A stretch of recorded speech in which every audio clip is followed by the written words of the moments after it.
রমাদানে ঘরে যদি আমরা তারাবি নামাজ আদায় করি, আমাদের নামাজটা হবে কিনা, এটা অত্যন্ত গুরুত্বপূর্ণ একটি বিষয়। অনেক সময় না জানার কারণে আমরা ঘরেও পড়ি না, মসজিদে জামাতেও এসে পড়ি না। অসুস্থতার কারণে কিংবা শরীয়তসম্মত কোনো জরুরি কারণে ওজোরে যদি আমরা ঘরে নামাজ পড়ি তারাবির নামাজ, আমাদের সেই তারাবি নামাজ হবে কিনা। এক্ষেত্রে একজন মুমিনের সর্বপ্রথম সজাগ দৃষ্টি এবং প্রবল আকর্ষণ রাখতে হবে জামাতে নামাজ পড়ার দিকে।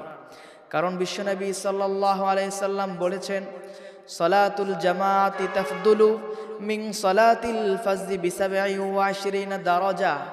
একাকী নামাজ পড়ার চেয়ে মসজিদে, বাসায় যখন আমরা জামাতবদ্ধ নামাজ পড়ি, আর সেই জামাতটা অধিক ফজিলত এবং পূর্ণতার সাথে মসজিদে আদায় হয়ে থাকে।